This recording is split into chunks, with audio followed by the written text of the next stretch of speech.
advances we have made in women emancipation and transformation.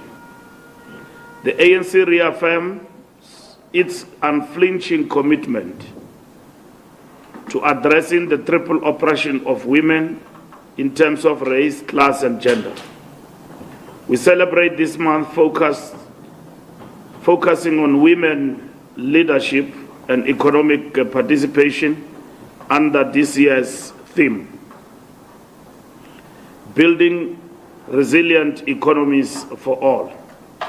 This moment is not only a commemoration of historic victories, but a clarion call to confront persisting gender inequalities, including the scourge of gender-based violence and femicide. The National Executive Committee reflected on several developments characterizing the political terrain since our last meeting, including the emerging dynamics of the Government of National Unity, public opinion trends, the national dialogue preparations, the critical challenge of unemployment, the high cost of living, infrastructure challenges, and international trade tensions, particularly the unilateral punitive tariffs imposed by the United States. The National Executive Committee noted with appreciation the report of the Liberation Movement's summit and reaffirmed the ANC's commitment to building a better Africa and a better world. The shifting geopolitical landscape requires that South Africa asserts its sovereignty, defend multilateralism, and pursue partnerships that advance inclusive development. The ANC rejects with contempt attempts by domestic reactionaries and foreign forces to destabilize our nation through misinformation and economic coercion. The National Executive Committee welcomes and fully supports the decisive interventions announced by Ministers of International Relations and Trade Cooperation and Industry and Competition in response to the imposition of punitive tariffs by the United States. These measures reflect a coherent and strategic approach to defending South Africa's economic sovereignty while prioritizing the livelihoods of our people. The comprehensive support framework, including the establishment of an export support desk and mobilization of targeted industrial resilience funds, demonstrates a government that is proactive in shielding its productive sectors from external economic shocks. These actions are not isolated measures, but form part of a broader national effort to restructure our trade relations, promote industrialization, and ensure that South Africa's engagement in the global economy is anchored in equity, dignity, and national development priorities. The NEC is particularly resolute that South Africa will not be coerced into reversing its progressive economic transformation agenda or compromising its sovereignty under the guise of opportunistic foreign pressures. The Democratic Alliance reaction to the minister's announcement exposes a mindset that is out of touch with the aspirations of South African people. Their reckless calls for deregulation and abandonment of broad-based black economic empowerment are a direct affront to the principles of the Freedom Charter, which demand that the people shall share in the country's wealth. The DA's posture reflects a deeply entrenched neo-imperialist mindset that seeks to subordinate South Africa's sovereign right to chart its own economic destiny to the interests of foreign powers and domestic elites. The ANC will not retreat from defending the economic freedom of our people. Our government's principled and deliberate approach remains firmly rooted in the struggle traditions that guided us to liberation and continue to guide us in building a sovereign, inclusive, and just South Africa. The NEC acknowledges the resilience of our economy despite the global headwinds and domestic pressures. The work of stabilizing Eskom with the energy availability factor now at 70% is a milestone that speaks to the ANC's determination to ending load reduction and ultimately load reduction and ensure energy security for all South Africans. We are seeing tangible results of the Energy Action Plan, which must now be replicated in other strategic sectors such as water, logistics, and public infrastructure. Preparations for the national dialogue are proceeding in earnest. The National Convention will sit on the backdrop of the 70th anniversary of the Freedom Charter, which was the precursor of dialogue and in line with our traditions, even during the transition to democracy in the early 90s dialogues. We had with all sections of our society, which led to our democratic dispensation and the adoption of our progressive constitution. The national dialogue will be held from the 15th to 17th of August 2025, setting the agenda for a nationwide conversation on the future of South Africa. This dialogue will not displace constitutional processes, but will build a new social compact to address poverty, inequality, and unemployment. It will be a citizen-led, inclusive, and transformative, giving the people of South Africa an opportunity to set a new direction for our future.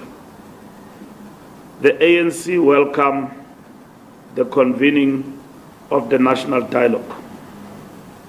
The NEC welcomed a comprehensive report on the Government of National Unity, assessing the performance of the GNU since its establishment and immediately after the 2024 elections.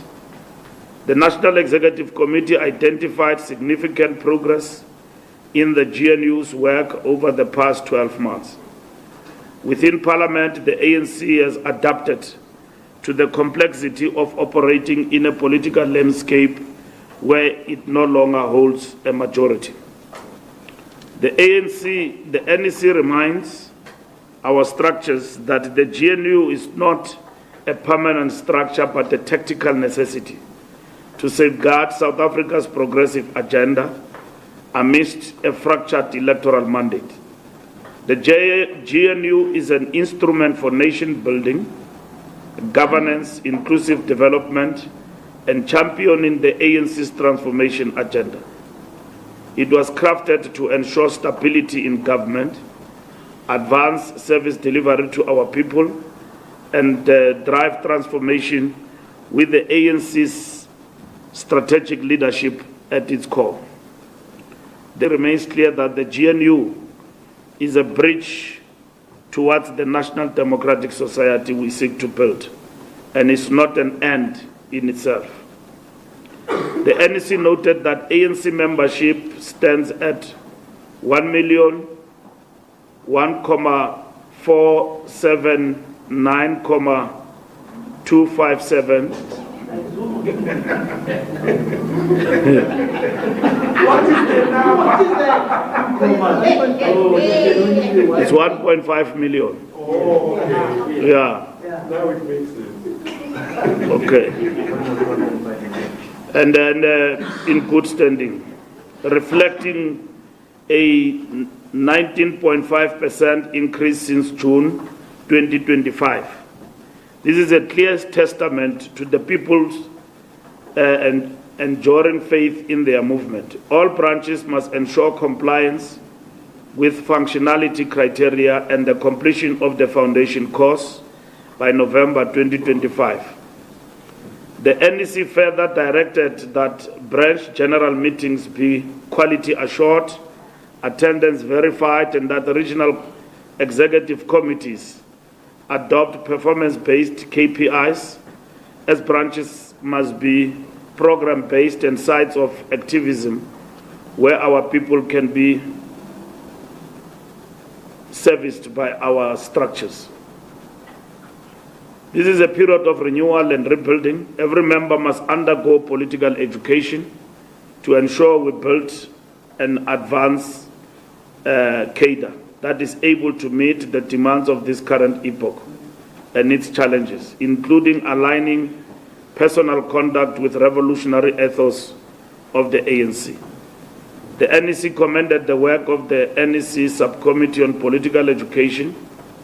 To date, we trained 108 members, have completed various modules of the foundation course, and the work still continues. This is a pillar of our organizational renewal. Every cadre must embody revolutionary morality, service, and humility. Regional conferences remain on track, and it is mandatory that all comrades attending regional conferences must have attended and completed the foundation course. No conference will proceed without thorough verification, and the mandatory 3-day cooling off period must be observed. The SGO will capacitate the National Dispute Resolutions Committee and the National Dispute Resolutions Committee of Appeals to manage appeals efficiently in the ongoing processes from various provinces. It will ensure that the timelines are tightened in line with the conference guidelines. In KwaZulu-Natal and Gauteng, the provincial task teams have recorded significant progress in rebuilding structures and restoring organizational coherence. The NEC noted this progress with satisfaction. The Western Cape, however, demands a reconfiguration of its structures, which will be executed in strict adherence to the ANC Constitution. National subcommittees will descend to the province to reinforce with political education, organizational discipline, and strategic capacity. The National Working Committee was mandated to process this decision of reconfiguring the Western Cape province. Local government remains at the epicenter of service delivery challenges. The National Executive Committee have resolved that it will convene an NEC meeting over a period of 2 days to focus on the work of local government and the interventions that should be made by the ANC in bringing services to the people. The National General Council will take place from the 8th to the 12th of December, and it will be attended by 1,600 delegates. We finalized the theme of the General Council. We also finalized the strategic framework for the National General Council, which will be held in December this year at Nazareth Expo Center. On the SACP, the NEC engaged in a frank and principled discussion on the decision of the South African Communist Party to contest local government elections independently of the ANC. As a revolutionary movement, we recognize the SACP's right as an independent organization to chart its own electoral path. However, as a movement that has shared trenches with the SACP in the struggle for freedom, we have communicated our profound disagreement with this decision. It is our considered view that this move carries far-reaching implications for the strategy and program of the National Democratic Revolution.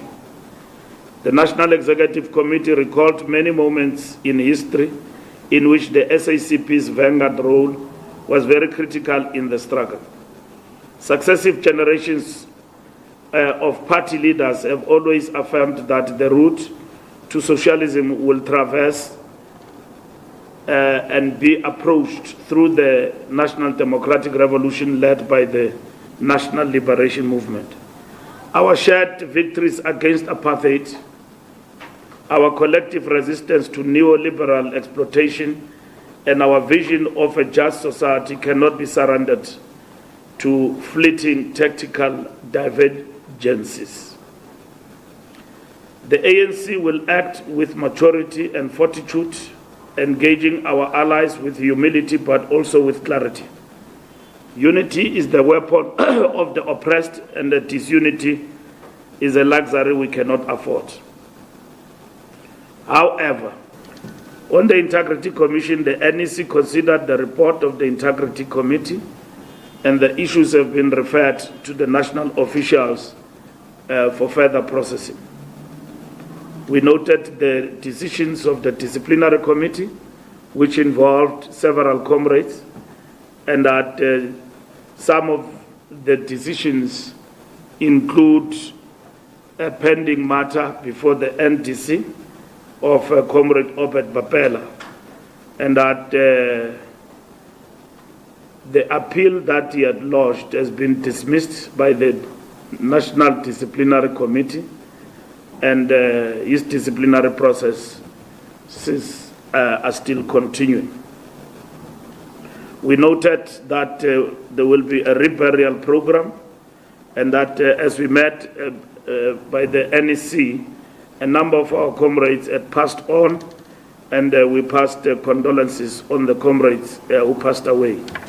We agreed that the January 8th rally will be hosted in the Northwest Province, reaffirming our principle of rotational celebrations. Thank you very much.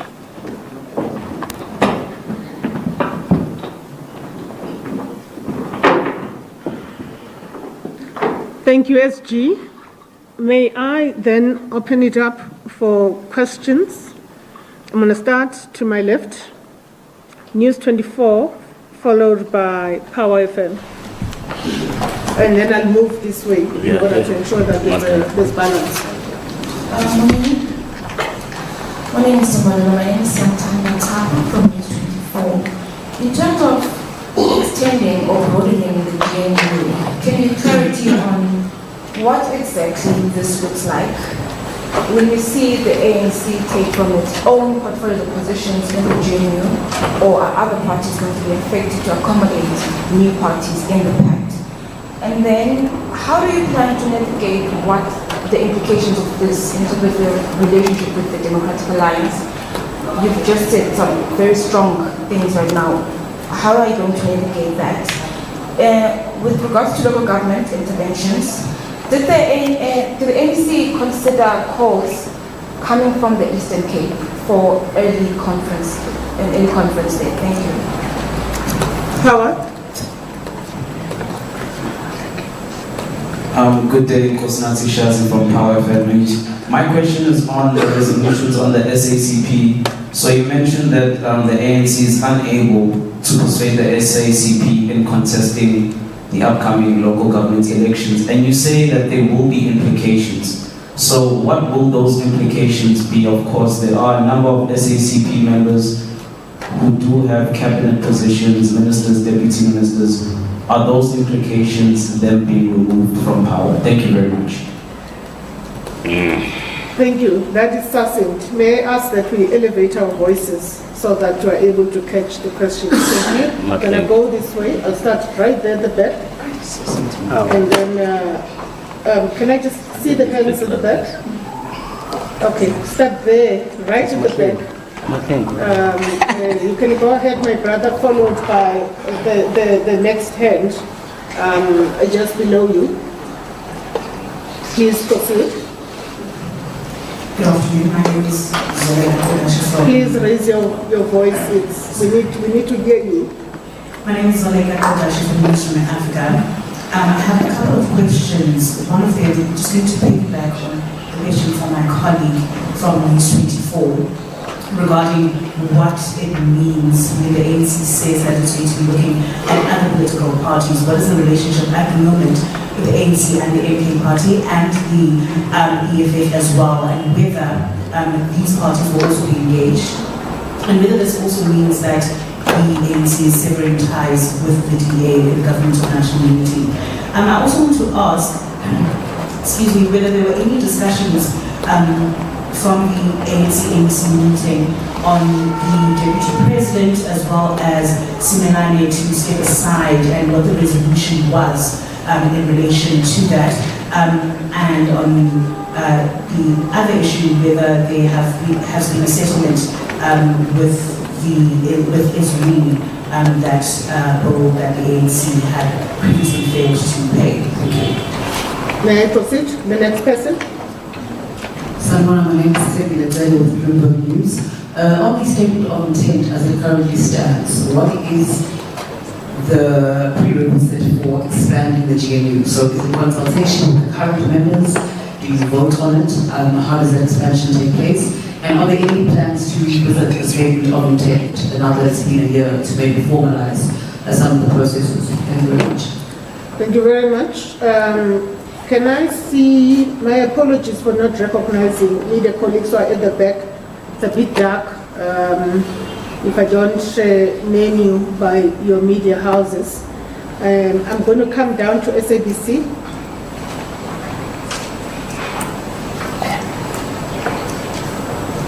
Fikile Mbalula from the SABC.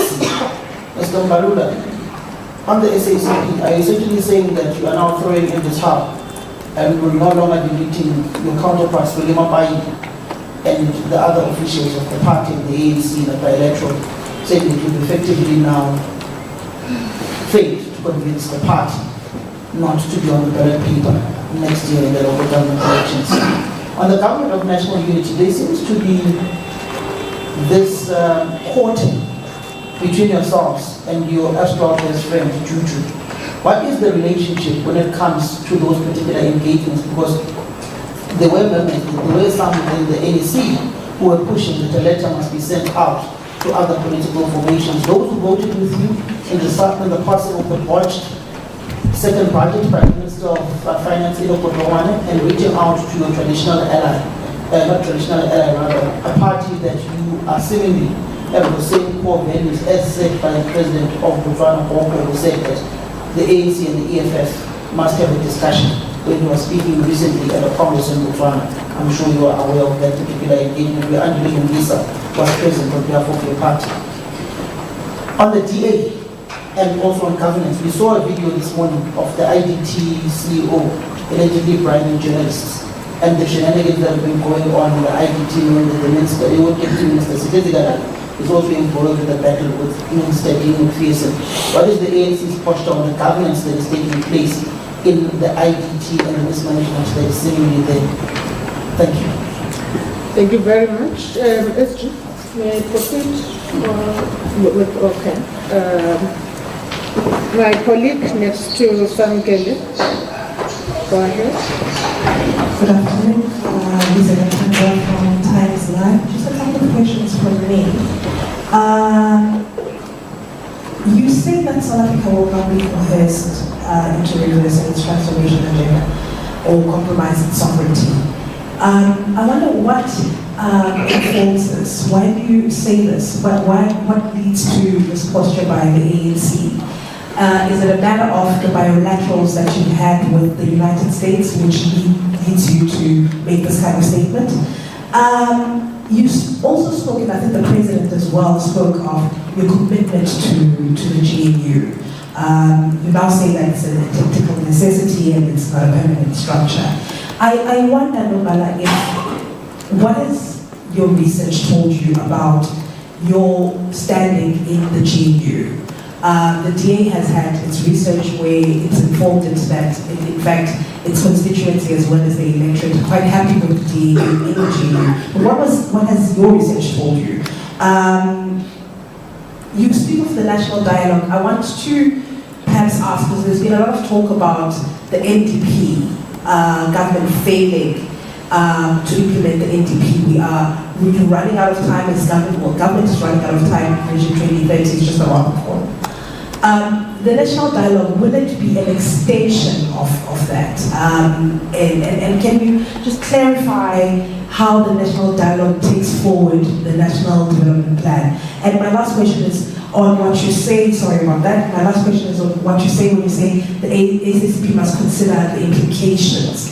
Are you now referring, because a lot of people have been talking about the ANC possibly invoking Rule 25.17.4 of its constitution. Is this something that you will be considering as ANC? Thank you so much. Thank you very much. I'll keep going. I still have a number of hands. I want to come this side. We're doing a zebra. No, not SABC, because they've already just engaged. Thank you, Howard Magoleo from UFM. Regarding the misinformation campaign that has resulted in this fallout with the USA, we know MKP has lodged criminal charges against AfriForum.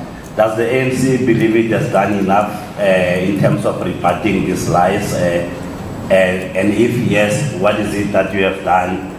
And then still on international relations, the right-wingers in this country believe that the ANC has brought this unto itself through years of fraternizing with the likes of China, Russia, Iran, and antagonizing the USA in the process. Obviously, you do not share that sentiment, but now that we have this issue of tariffs, is there a plan to approach those countries for markets, those that you regard as friendly nations? You are Russia, you are China. Is South Africa able to now start sending products there? Can they be an alternative to the USA?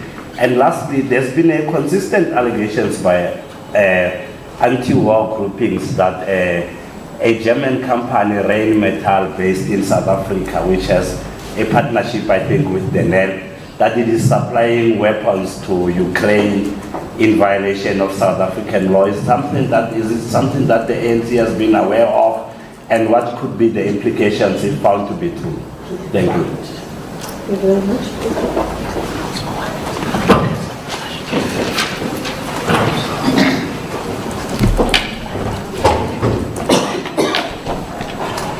Thank you very much.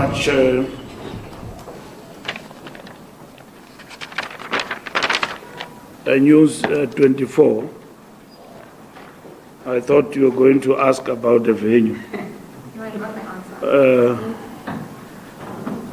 Because of the NEC, it seemed to be a point of interest to News 24.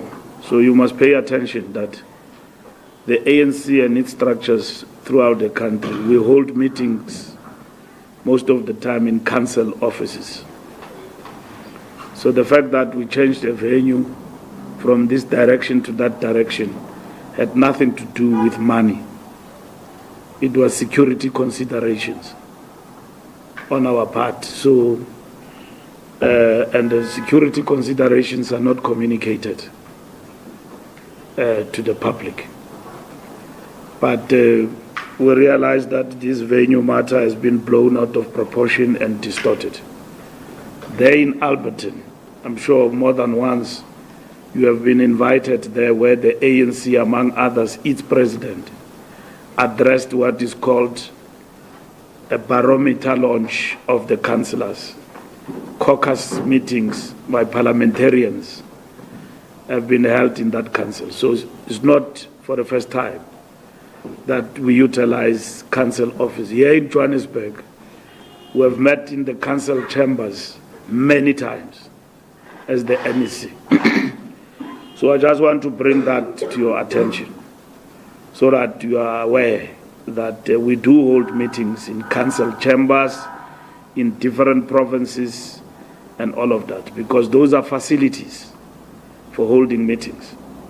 And if you are required to pay, we pay, and which is what has happened even now. with regard to Eguruleni.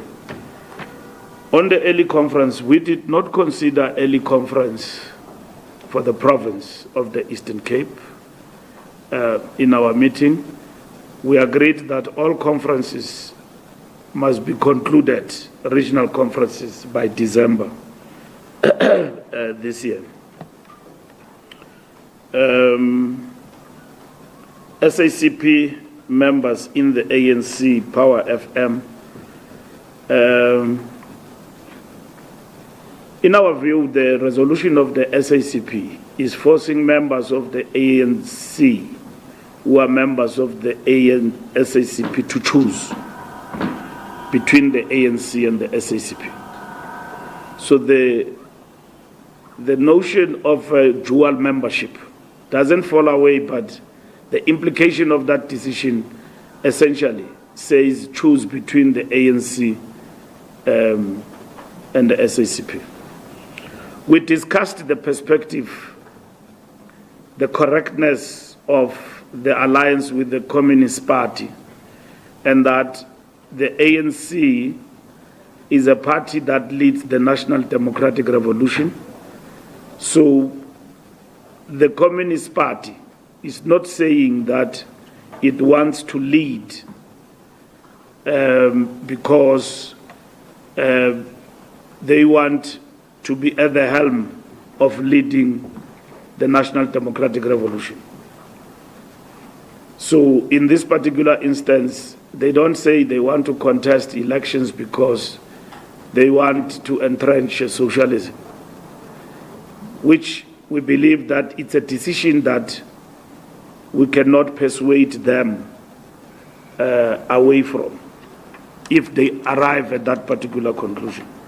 But our discussions at the level of the National Executive Committee is that we must continue to engage with them, and if we fail, we fail, and it means we must now embark on the new discussion, which is going to be a discussion of how do we deal with a Communist Party that is contesting elections for whatever reasons they will advance as the African National Congress.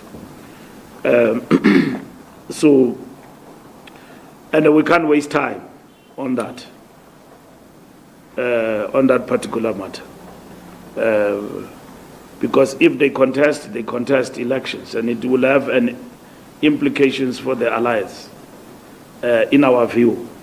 So, in this particular instance, it's a matter that we need to grapple with, and then also guide our structures throughout the country on the SACP. For instance, there's a lot of things we share with the Communist Party. We share our strategy in terms of contesting elections. They attend our strategy workshops, but they participate in all the processes led by the ANC in relation to the appointment of public representatives and so on. So this decision will mean that all of those things, for instance, will be reviewed in terms of how we work with them.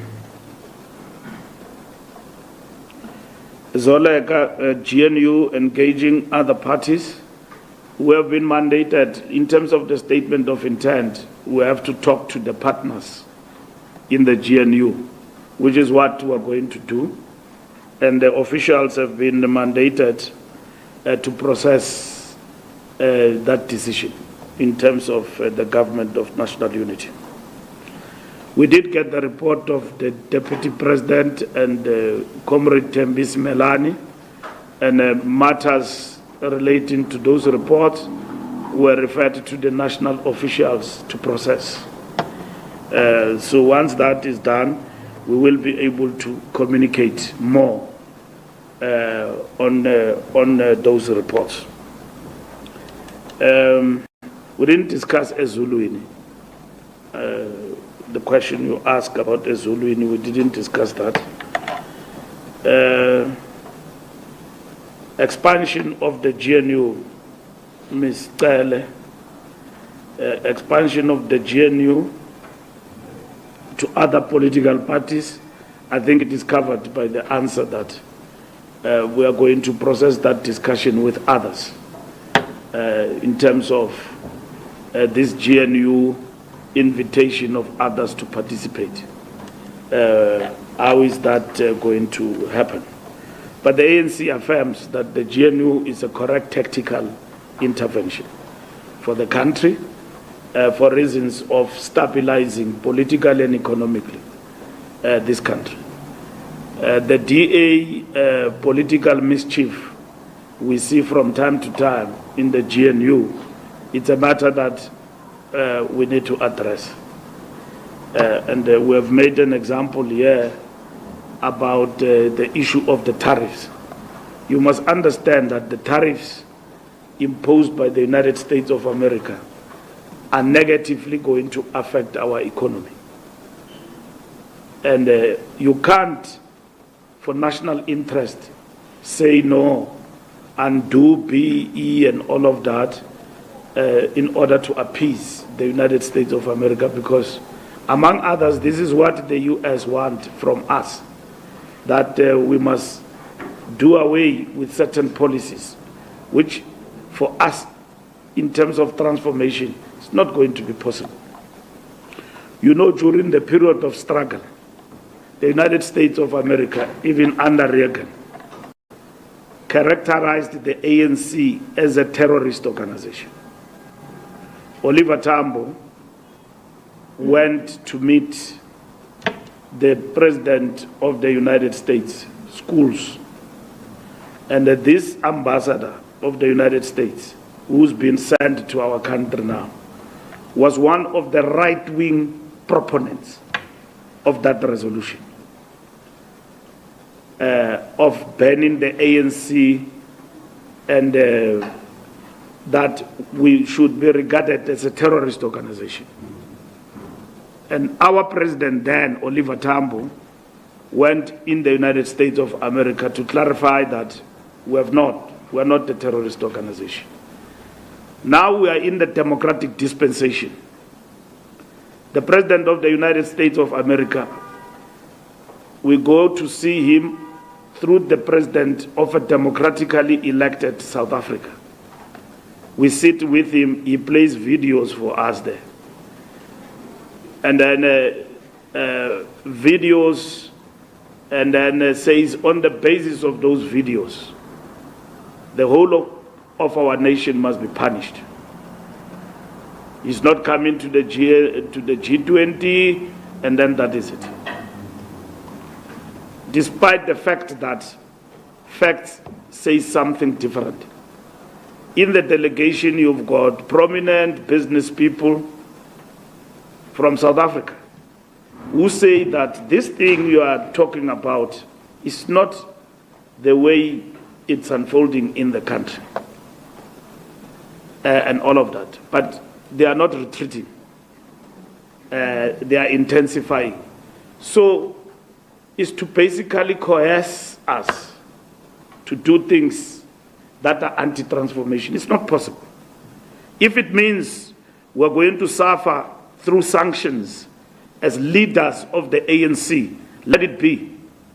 We'll never back imperialists to subvert our democracy, to subvert our sovereignty. It happened during the period of struggle. It will happen even now. We will never forsake our country, which we fought for its liberation. And we're still marching on even now. Not this ANC, not this leadership. If they want to bring sanctions on us, let them bring them. But this country, South Africa, all its citizens know that it is a democratic country, it's a liberated country, and we are still transforming this country in order to achieve equity.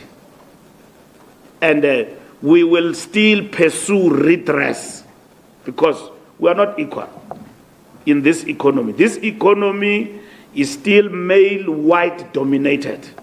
And you want to tell us to abandon policies that seek to advance transformation.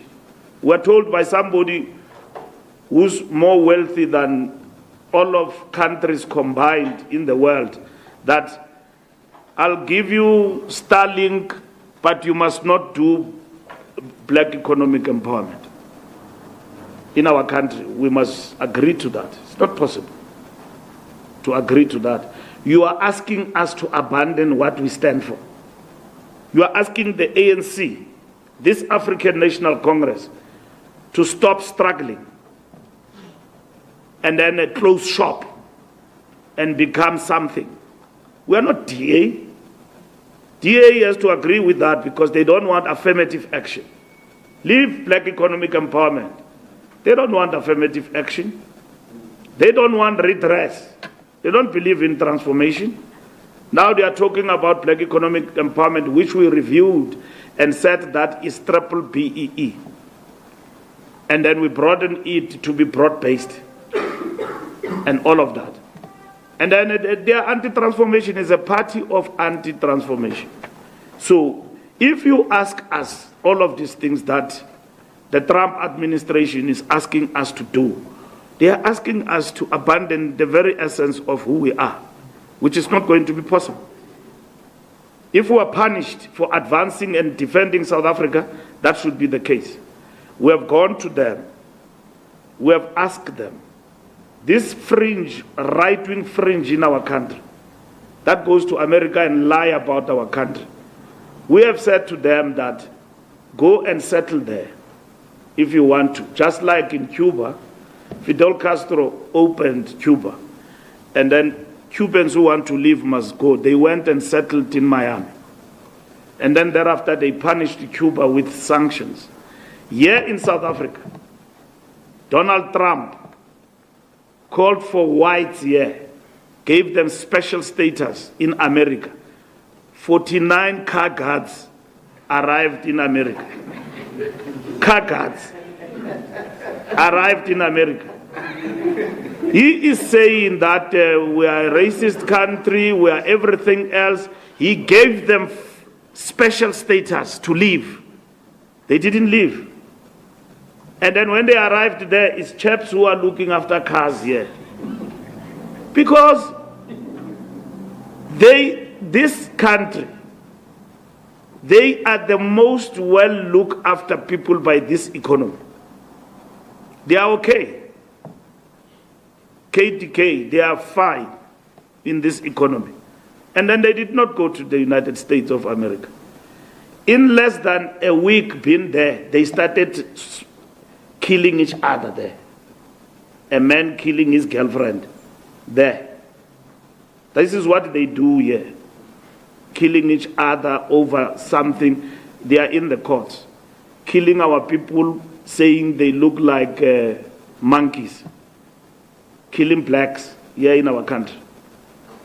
And then they went to badmouth us in the United States of America. But Donald Trump invited them to come. They didn't go. They didn't leave this country, South Africa. They are still here. Samked, are we throwing the towel? We are not throwing the towel with regard to the SACP. We point to ideological challenges about the party position. We also point to contradictions this is bringing. But as you would have heard, the General Secretary of the Communist Party is very clear. There's no retreat. They are going for the elections. Even when we met with them, we reported to the NEC that we said we must not go through this path.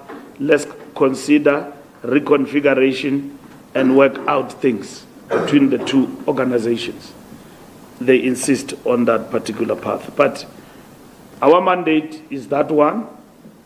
All I'm saying is that we may as well fail at some point to persuade them out of this thing of contesting for elections.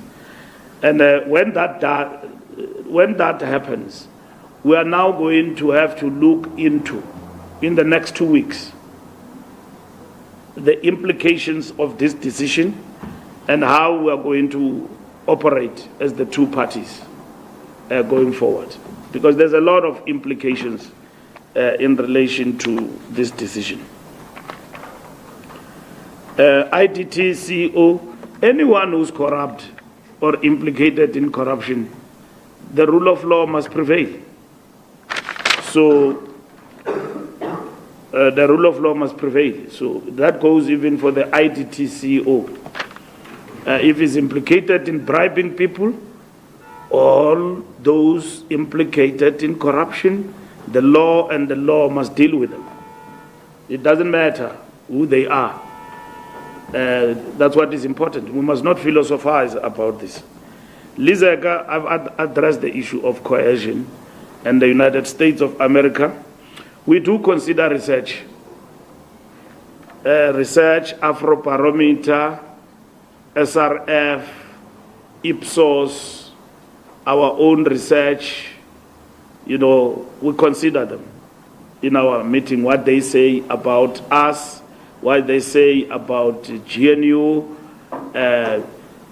Most South Africans are very positive about the GNU. All right? That's what the polls are saying. They are not saying anything different from each other. And then they look at the ANC support and it has stabilized. It is now above 40% in the GNU. So the research from our part looks good in terms of the GNU. And we do consider that. This national dialogue is not ours, okay? The national dialogue is a national dialogue for all South Africans. So we look at the national dialogue in terms of the ANC's relationship with that national dialogue. We see it as an important platform, which we ourselves, we will participate with the rest of South Africans who will be taking part in that national dialogue. It's not an ANC thing. Should the national dialogue look at the implementation of the NDP, that is what it will do.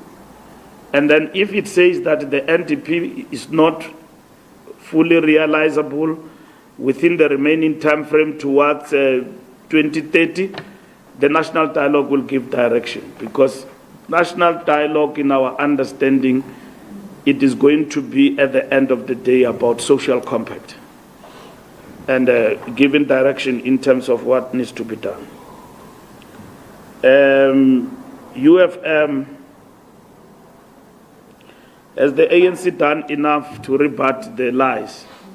We have done enough. We went even to the White House through the president. Not even the ANC. The president of the country went to the White House, and then you watched it live on television. And then he was hit by a movie there about Malema and Kill the Boer. As the ANC, we sang that song, but no member of the ANC today will be allowed to sing Kill the Boer. Simple as that. Even if the Constitutional Court said you can say, why should we sing Kill the Boer in a democratic dispensation? We sang the song because we're fighting the commandos when we infiltrate the country from Limpopo. They deployed the Boers, commandos, to kill the guerrillas as we infiltrate the country. From Angola and in the frontline states, we sang Kill the Boer, kill the farmer, in order to infiltrate the country and come inside and fight.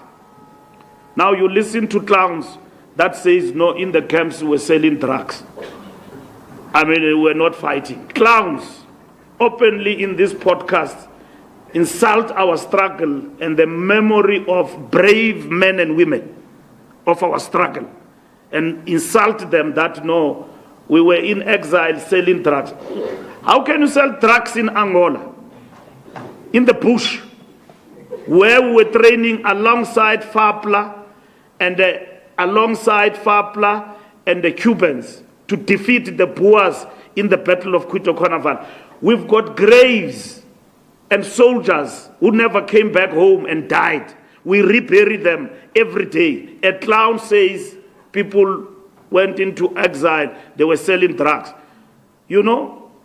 But for that clown, we're going to take it to task.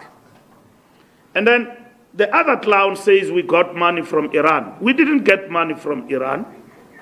Another clown again says, no, ANC got money from Iran, and he keep repeating this lie. We didn't get any money from Iran.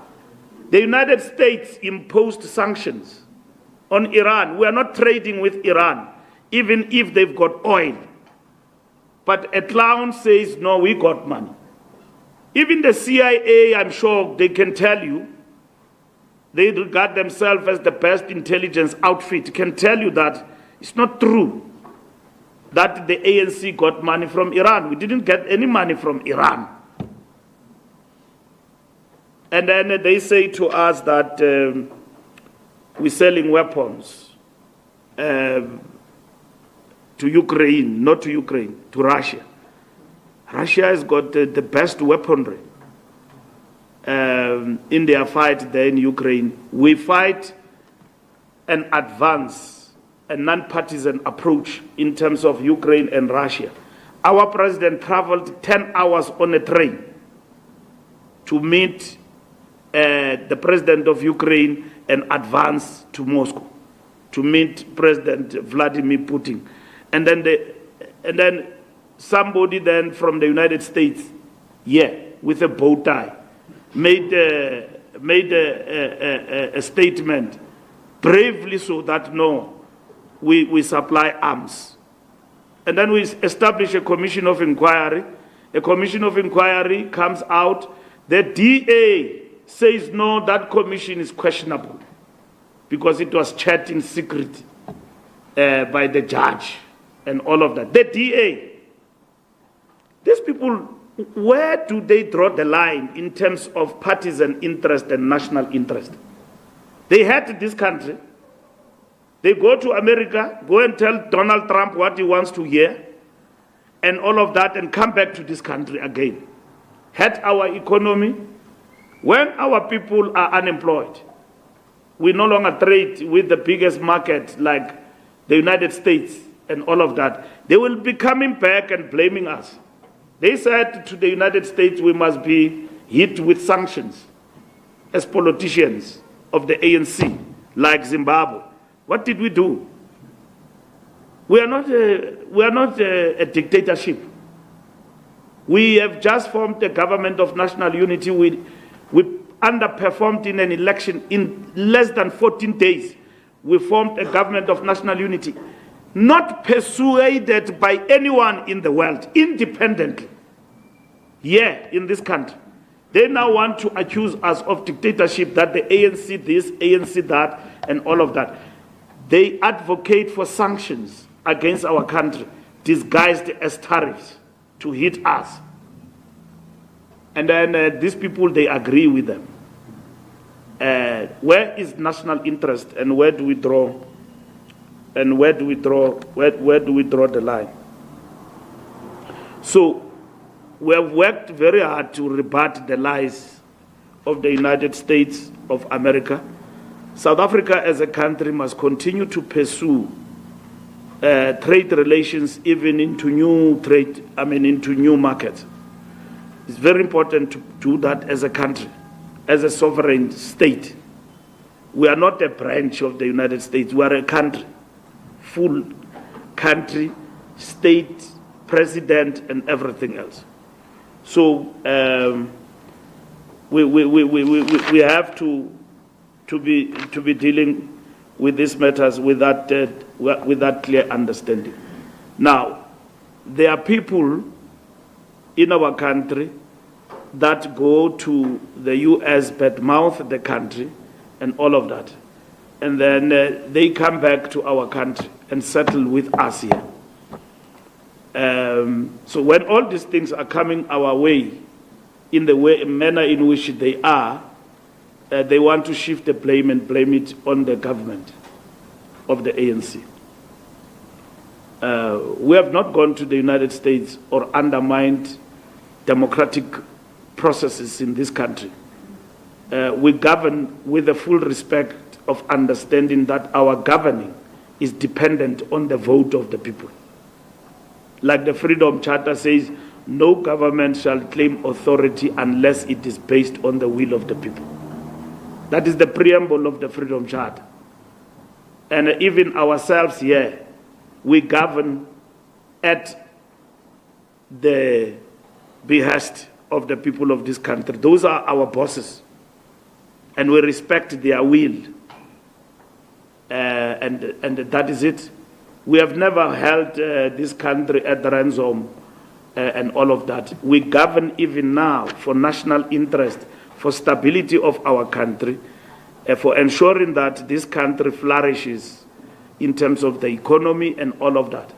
And then we brought everybody, we said, come, let's govern together in the GNU. The DA wanted a marriage between us and them. We said, no, bring everybody.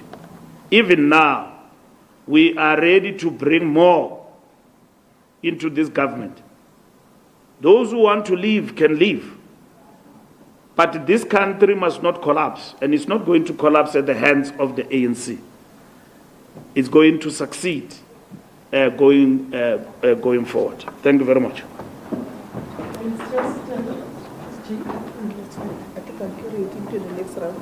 What is it? It was a follow-up. Please, Ega. I just wanted to clarify on the Rule 25 of your Constitution.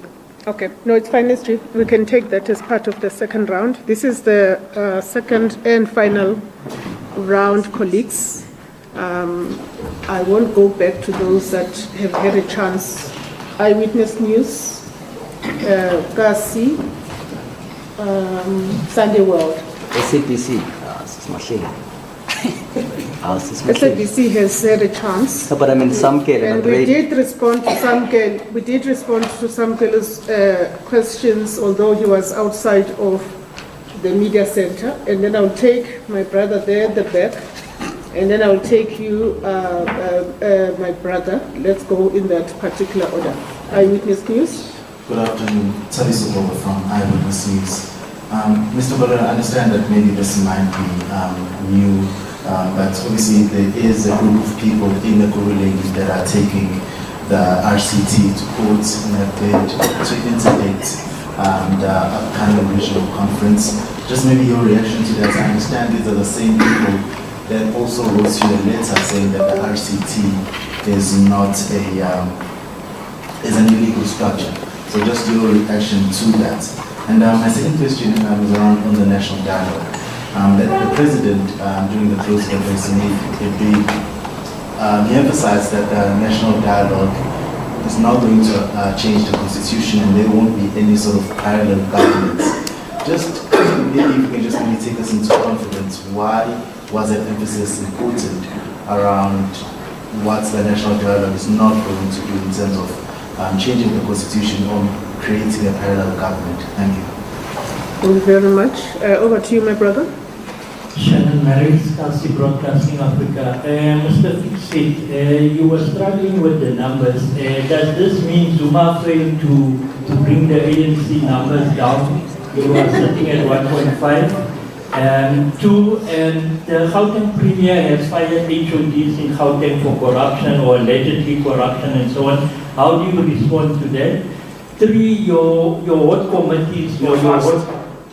The second one is about HODs. Okay, the firing of HODs. Yes. Okay, and the reallocation. Yes. Yeah, let's complete the thread. Yes. All right. And the last one is on your ward councillors. Some of your ward councillors have been arrested for selling RDP houses, being involved with guns and all funny business. How are you going to deal with that image of the ANC going to the 2026 elections? Thank you. Thank you very much. I then proceed to the next colleague. Yeah, Sunday World. Good afternoon, SG and Mr. Spokesperson. My name is Mawan. I work for the Sunday World. Mr. Mbalula, what is the financial state of the ANC at the current moment? Suffices to say I hear what you said, Sujan, I'm asking a direct question, knowing that the ANC has been struggling to pay my colleagues here at the tribunal. So, what is the financial state of the ANC? Is it going concern? Is it broke? Is it bankrupt? What is the situation? And what are the causes for that, by the way? And then also, Mr. Mbalula, what is your comment on the ultimatum by Mr. Zuma again for your president to step down as the head of state and threatening court action once again? And what do you say to those that say that there seems to be now a coordination between Mr. Zuma's strategy and some elements within the ANC itself, if you look at the persistence on that particular subject matter of wanting the head of the president on the chopping block? On the membership numbers, 1.5 million, you say, are you at liberty to give us the breakdown by province? I mean, it would be interesting, given what MK has done to ANC in KwaZulu-Natal, to hear how provinces are looking like. And also, Mr. Mbalula, finally, on the SACP, I don't want to leave here having misunderstood you. You seem to sound, what is exactly the decision, by the way? And you seem to say they don't want state power, so what exactly is it that they want? And also, you sound like someone who says their decision to contest is coming. It's done. It was taken at a special congress. And if you say 2 weeks, do you mean to say that the SACP must organize a congress, because only a full congress can reverse that decision? Mr. Mapaila and them, the Central Committee, cannot do that. What is the ANC exactly hoping for, knowing that in the next 3 months, the SACP can't reverse that decision? Thank you very much. Thank you. Next, right at the back, and then going down. Yes, no, yourself. Yes, yourself, my brother. Please allow me to say happy Wednesday in advance to you. Thank you. Please introduce yourself. This is my name. I was going to introduce my name. And the woman in the car at large. SG, MMC of Road and Transport in COJ resigned based on the alleged allegations that are known before us. So what's the take of the ANC by the decision that it was taken by the MMC Road and Transport, or the second one uncovered, one of my committee asked for a question. All right, thank you very much, and thank you for wishing the women of South Africa a happy Women's Month. My brother over there. Turkmen Terzi representing Turkey. I see why Turkmen Terzi. Please just say it again. My name is Turkmen Terzi, representing Turkey. What is it? Dutch media. Turkey. It's from Turkey, guys. Okay, thank you for those who could hear. Yes, please go ahead. Yes. The right-wing nationalism and right-wing populism rising in many countries, Europe especially, many parts of the world.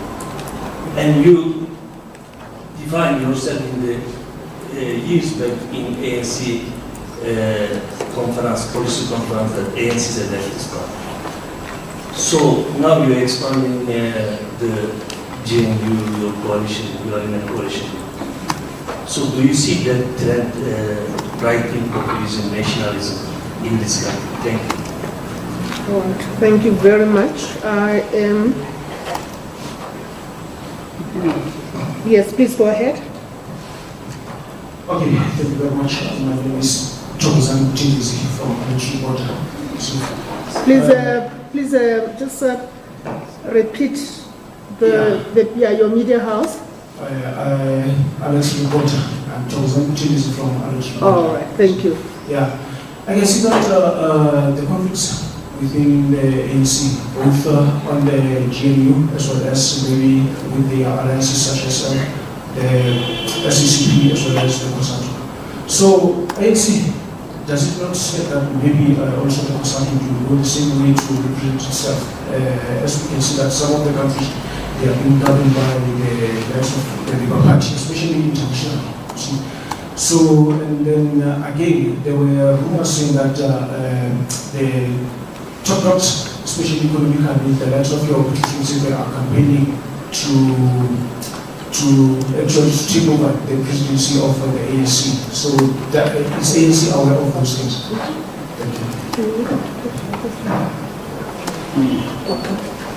But I am going to just exercise some leniency to SABC. Hey. Otherwise, otherwise the national dialogue may not continue. Well, good afternoon. My name is Ntebu Mkoba. I'm with the SABC. I have a couple of questions, but I will just ask one for the sake of time. As Secretary General on the SACP, who to blame? And I'm saying this against the backdrop of the historical context, SG. If you look at what brought us to where we are in terms of the SACP deciding to contest elections independently, it started around 2000, 2002. They've been calling for the reconfiguration of the alliance. They were called names at some point. They were referred as ultra-leftist. Their general secretary then, someone who was extraordinary, arrogant at some point. They were reminded of the ANC, not a nationalist, a socialist organization, and that it will neither be a socialist organization. For almost 25 years, they've been calling for the reconfiguration of the alliance. That didn't happen. But a few months after elections, the ANC at some point said and come up with a statement of intent. And that statement of intent ultimately gave the DA, a political party that called the ANC a corrupt organization, that wanted its leader not to, its president not to lead this country. You gave them 6 ministerial positions out of that. So the SACP is a bit worried that if you can engage these people, why can't you engage us? And we spend 25 years without them.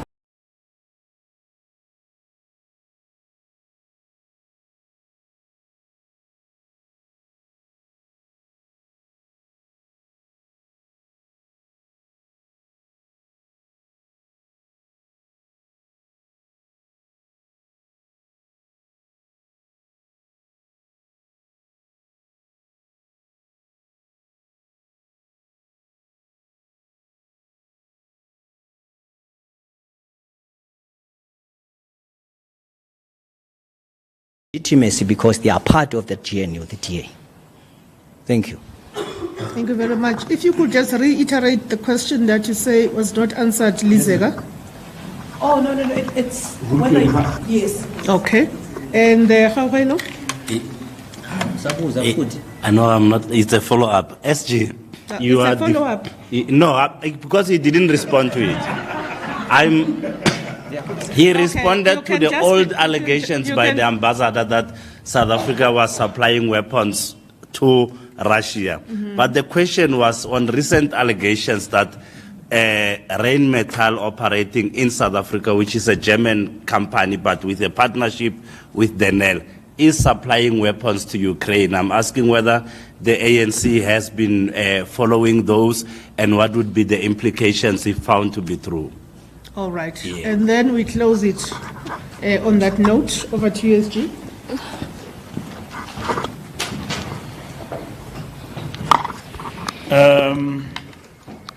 EWN,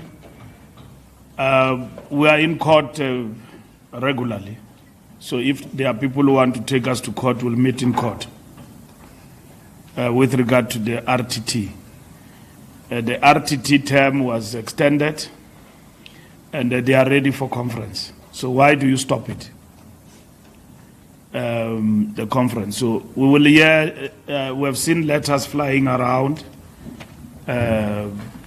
questioning the standing of the RTT and all of that. From where we are seated, the RTT is ready to convene a conference and either this week or next week. So if there are people who want to stop it, we will meet in court on that particular matter, and we'll hear them in court as to what is their issue. The president talked about changing the constitution, this dialogue is not about changing the constitution. That is correct. It is about a dialogue and engaging on important issues that affect our country. And it's correct that it is not about changing the constitution of the country. If that matter arises as being pursued in the dialogue, we'll deal with it. I think all of those will be there at that particular moment. I'm not struggling with numbers like Zuma. Our membership, when we released the annual report, you would have seen the breakdown was standing at 600,000. Now, our membership is standing at 1.5 million. Unfortunately, I can't give you the breakdown per province now, but we can avail those details to you. And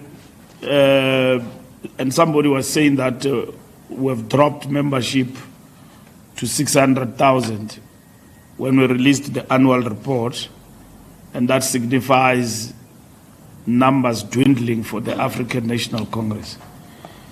So that was totally incorrect. Reallocation of HODs, I think that is the prerogative of the Premier. We don't macromanage governance. If the Premier decides that there are HODs in it to change, it's in his purview. And that is his right as the Premier to do that. And if he wants to brief the ANC in Gauteng, which I assume he would have done that, but the ANC, we don't macromanage how government operates and is run. Our deployees there are supposed to do what is right to ensure good governance, accountability, and effective running of government. So if the Premier Panyaza is doing that, we think he's doing it for the good of governance in the province. What councillors who are arrested, they must face the consequences. Those who are arrested doing wrong things. Wrongdoing is not condoned here in the African National Congress. So if you do wrong, you must face the music. Sunday World, you ask about the financial state of the ANC. We are a party that is not rich, but we are not broke. We run a huge machinery. If you look at other political parties here and look at their offices, it's like a constituency office. And you are here at Luthuli House. How many floors here? It's huge machinery and staff, which we maintain. So we are not rich, and we rely on goodwill, people who support our party, supporting our ideas to remain in power. If you support the ANC financially, it means you believe in the ANC. So we fundraise from time to time, and we thank everybody who believe in the ANC and support our organization financially to meet its obligations. Jacob Zuma gives us ultimatums every day. He's a man of ultimatums. It's clear that he formed that party to fight Cyril Ramaphosa. So that's what it does. So they failed the other day dismally at the Constitutional Court, and they were left there crying because they are delinquents even when it comes to the law. They don't look at things properly. They went there to the Constitutional Court to moan and think that that is a platform for political theatrics. Those judges dismissed them, sent them packing, same day. It was not postponed. Next, It was dealt with same day. Ndabona udala exubile kunzima. Iloya yami madoda nalityhini. Kumnyama ebusweni benkawu kuyakubi. Baqoqotiswa pha zijaji. Sibabuza imibuzo bengakwazi uphendula. Nizothina. Busy kule country siyalungisa. We're busy here. We established judicial commission. We're intervening in situations. They are just intercepting. You know, and they tried their revolution here. And then they tried some shutdown. Those things people did not. Nobody in South Africa is entertaining anarchy. People want to see action. Mkwanazi made allegations, judicial commission established, dealing with the matters in order to give capacity to our police force to do the work that it's supposed to do as prescribed in the constitution of the country. So there's no time to waste time here. People going to courts, wasting time of judges and all of that. So the judges deal with them decisively.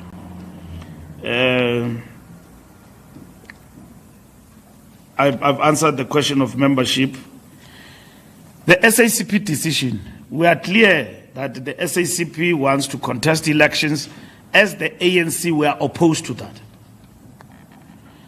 All I'm saying is that we may not succeed to persuade them to get out of that resolution. And therefore, what we have decided is that if all it fails, we must now, as the ANC, sit down and decide what are we going to do, of which that's what we're going to do. But we have agreed with the SACP to meet.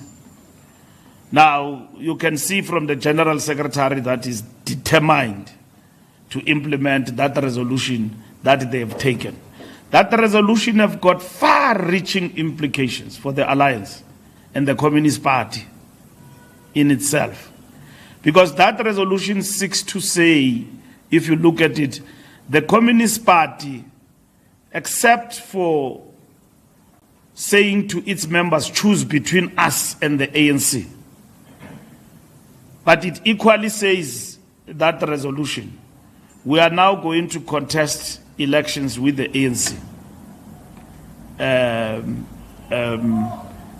when you contest elections, it means you contest the ANC. We contest each other on the ground, and so on. So it has got far-reaching implications. And you will see, even in practice, it's a big challenge. So we will talk to the Communist Party as per mandate, but should we fail, the NEC is clear that we must then design intervention. We're going to convene an NEC meeting special to look at local government. That will include the discussion on the SACP decision. And that meeting we are supposed to convene in a fortnight. So, which means we must work flat out with the SACP, and then when we go to the NEC, akuzube kuteketwa. Sabe sithetha into ecacileyo with no ambiguity ukuthi how do we move forward and the implications of that decision. Mthunzi, andizukomenta man kwinto zikaKhenny ne-resignation yakhe ibuze ku-Gate 10 lona.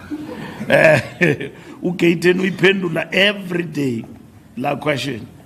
It was a very difficult decision.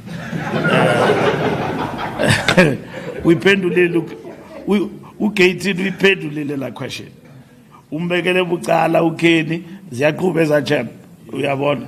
So ibuze pha kubo lo mbuzo lo. Ukuthi ubefuna ntoni endlini yalamfo andimazi uzaziphendulela uthi ebebiziwe pha. Ndimva nam njengani ukuthi uthi beyothini pha. Amapolisa afika kuhlelwe pha ukuthi bebesenzani bebesela or besenza ntoni lo mfo kuthiwa uyingozi emphakathini la chap ibanjiweyo pha kuthiwa akamoshi wenze enye into uyabona ukuthi abadubula abantu so amapolisa afika pha so bafumana ukheni pha zwapha not estrateni endlini yalamfo uyayiqonda so umnikazi wendaba uzaziphendulela ukuthi befuna ntoni pha ukuthi behamba ne-journalist ukuthi belandela i-journalist beyo-interviewa la chap ibanjiweyo ityholwa ngokuthi idubula abantu apha eJoburg amapolisa afika pha afumana ukheni pha so ndizayiphendula ndithini mhlekazi umicimbi kakheni no uzaziphendulela uKTN uyayiphendula laa nto and all of that and then yes, of course, there is right-wing nationalism even here in South Africa by certain political parties and all of that, who some of them are in government, but they are opponents and we are opposed to each other. We deal with each other in that context. Buthelezi, lento ye top dogs uthetha ngazo andizazo Mtsipe uthi zi top dog. Umtsipe akakayiphenduli lento yakhe kuthethwa ngegama lakhe akakayiphenduli lo but here is the position into the succession kwa ANC we have taken a decision they must stop if you want to stand it's fine but stop this thing of abbreviations BM 2027 those things must stop we must focus on the work of building the ANC and fighting to come back in power. 2027 will have plenty of time. People for them to canvass what they want to be. It doesn't matter now. Even if you can say you are standing or you don't stand, it doesn't matter. We are not there yet. And we have said that if you want to disorganize the ANC, start the succession discussion. It's not only Mtsipe. I see videos flying around with nice songs. So and so must lead and all of that. We are clear. Those things must stop. As is a top dog, is it top dog when we get into that terrain. And maybe it's equally unfair to ask Mtsipe whether these things are true or false. If there are ANC people who promote, we are saying to them, stop that. Even myself, people say no, FM 2027, Mbalula for president. So I ask them a question. I have not convened a caucus to ask for leadership to be elected. I've never gone to the provinces. I'm focused on this job. So when I call them to order, they say, no, I'm slowing them down because I've got a bigger agenda. I'm entrenching myself. I'm saying to them, you elected me to be your Secretary General. I've not even finished halfway mark. You are already talking about me becoming a president. Hey man, I've not been evaluated by any structure. NGC, we have not even reached NGC, we have not presented the report, we have lost elections. Yeah, 40%. And then you say, no, now,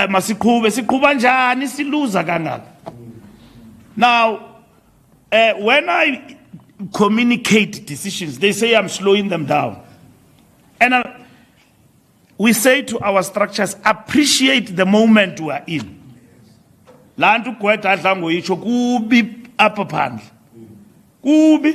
ANC is a party we can say lost elections.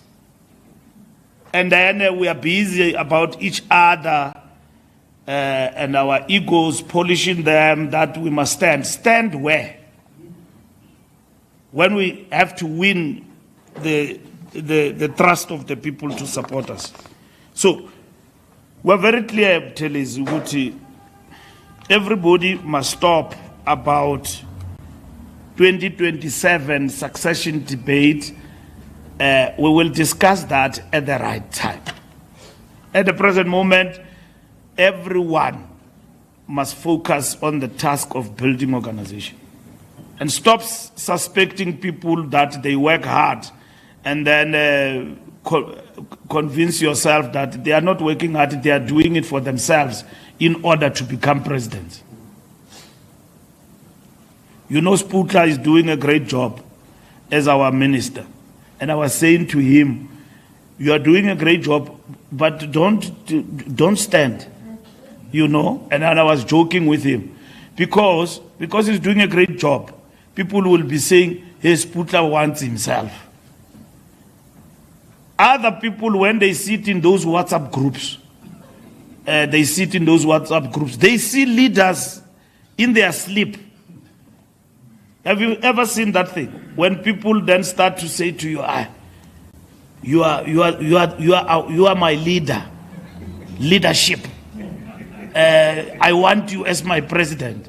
Now, if you've got small brains, you will think that, hey, abantu bayandifuna. People want me. It doesn't work like that. There are people, when you say to them, hey, you are a presidential material, they honestly even change the movement of walking.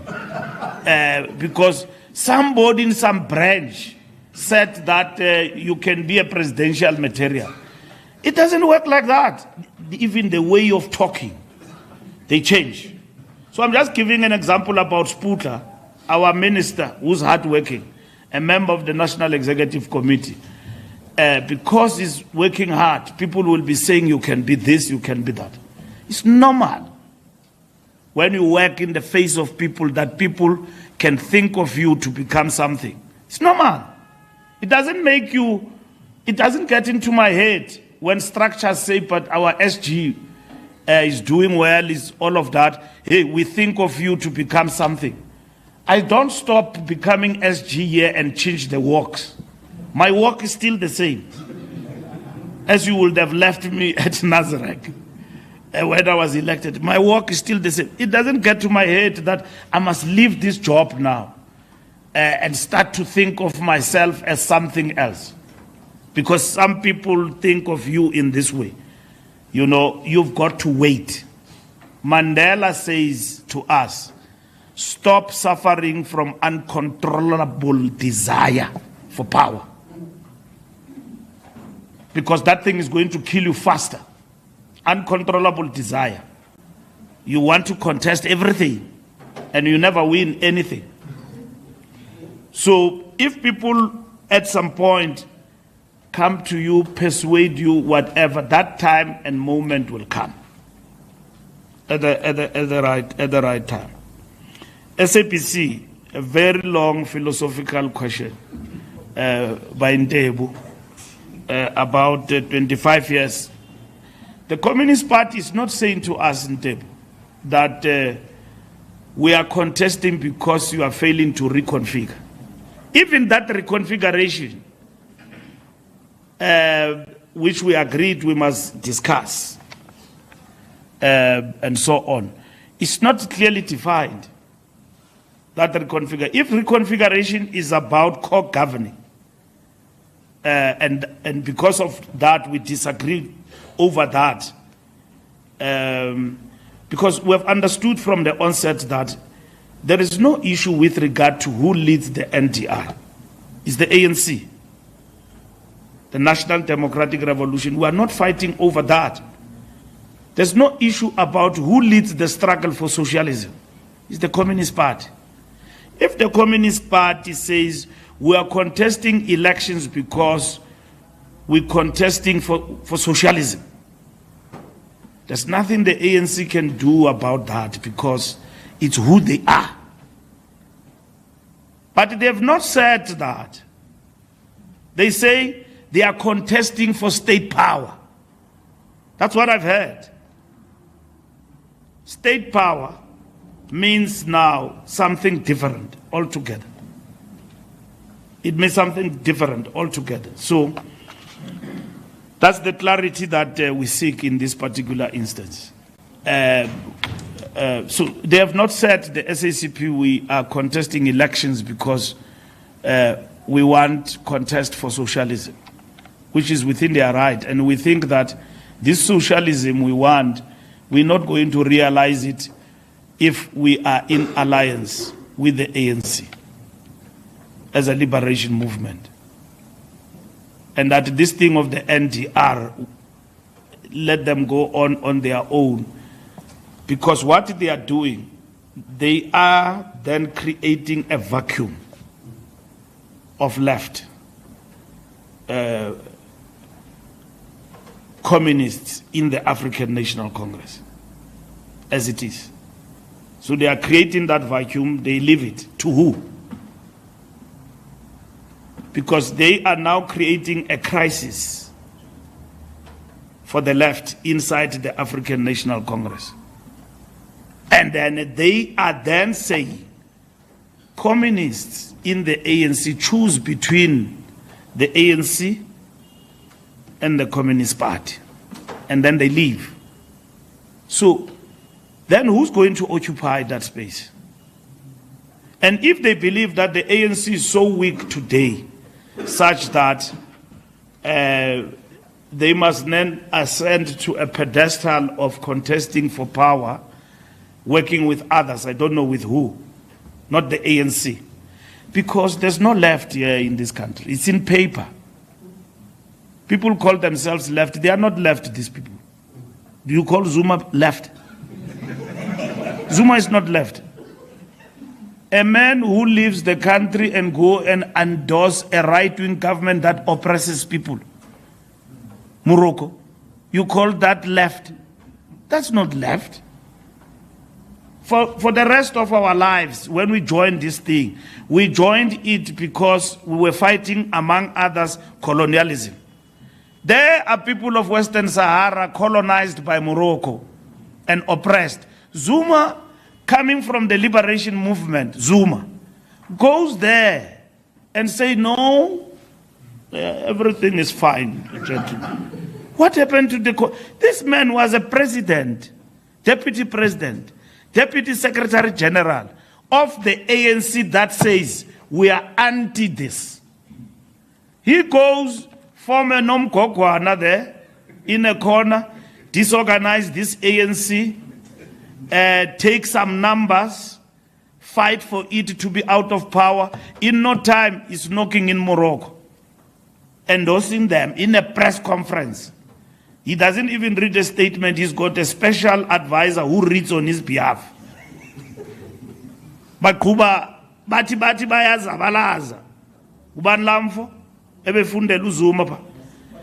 Makasela, he's also from here.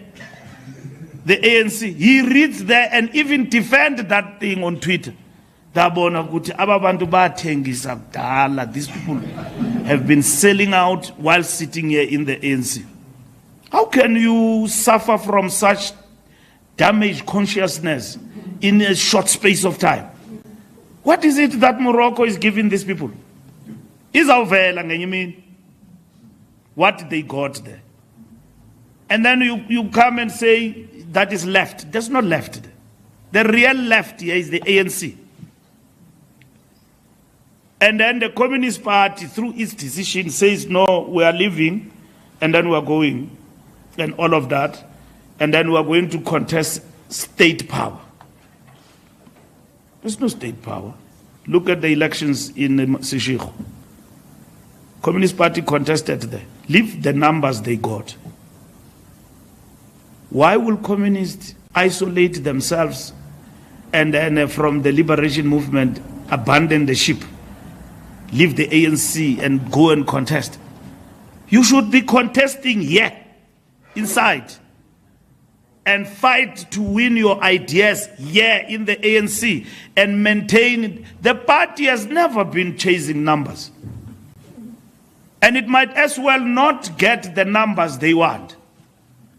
When they come back on the other side, they look at this ANC, and then we have left this ANC with whoever that we have left it with.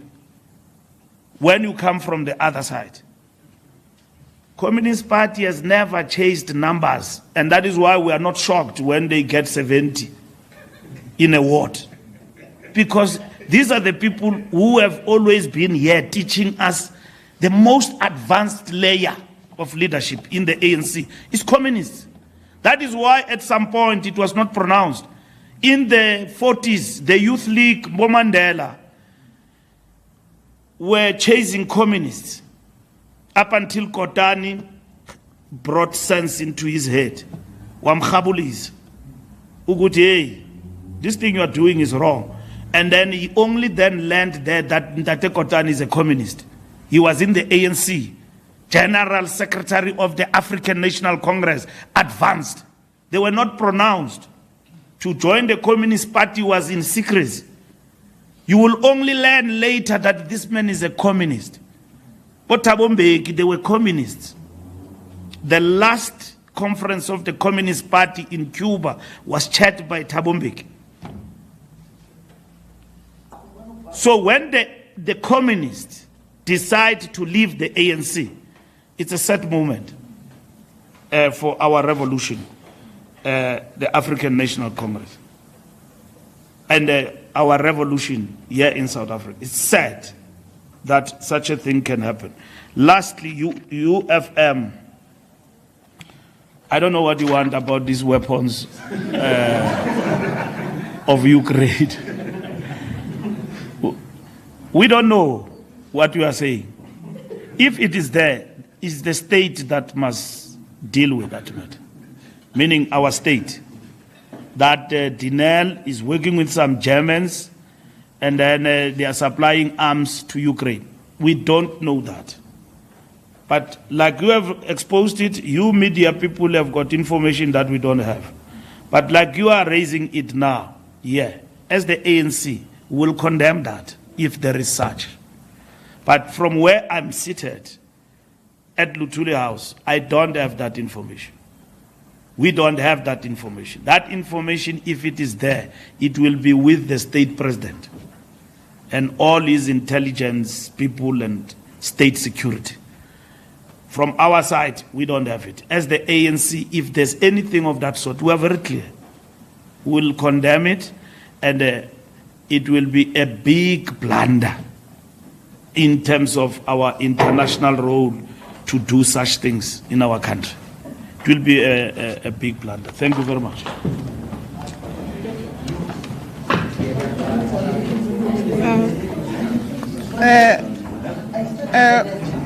I don't know what is this happiness all about at this briefing. May I call you to attention? We are still at a briefing. I see my media colleagues are quite enthused today. Just before we adjourn, SG, may I request you to send a warm wishes to the women of South Africa during this August month, after which we are going to adjourn. First, let me start with women in this room who are in the media. Lizeka, Sia, and others, because this month is very important for women, because it reminds us about emancipation. And that struggle is not over. Even if in the ANC and in our government, we've got 50-50. But the real struggle in the corporate and everywhere else, where women are reduced into tokens, it's not over. It must be a struggle that must be fought during this August month to remind ourselves, all of us, that gender oppression is real. Women are being murdered because they are defined as sex objects. They are being killed every day in what we call in our country the scourge of GBV. They are oppressed in our homes by men who are respectable. They are not allowed to emerge on their own and become stronger. Even in politics, women still are yet to rise. Even at the highest echelons. In the ANC, we've had women contesting for presidency, and they did not make it. And we have seen women emerging in our region, in Tanzania, right next door in Namibia, becoming presidents. And I think for us to get to that point, it's not going to be a struggle that is going to happen for free. Women must be united.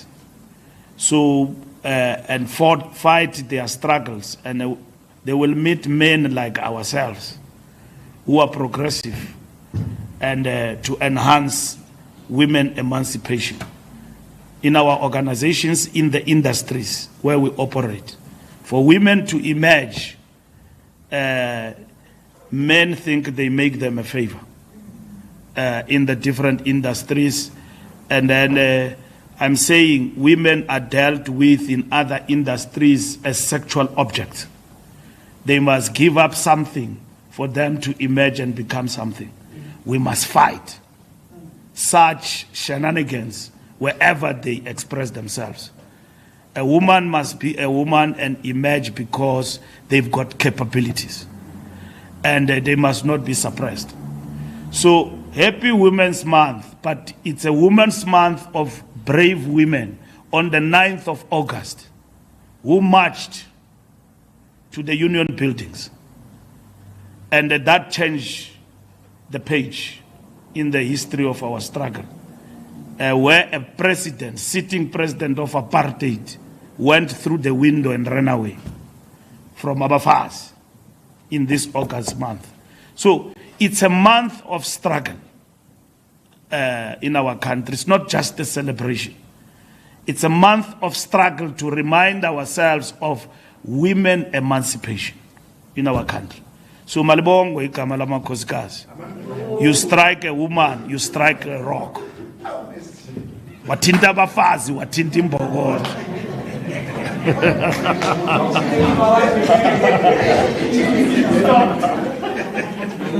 Thank you very much. Can I have order there? We have a number of questions, including from Financial Mail, Business Day. May I just indicate to those colleagues who are not here, but have sent a number of questions on WhatsApp, that we will respond to them individually. Time does not allow us to take a third round of questions. We thank members of the media for your continued interest in the work of the African National Congress, and we also urge for contextual and accurate reportage. Thank you very much. We are adjourned. Thank you.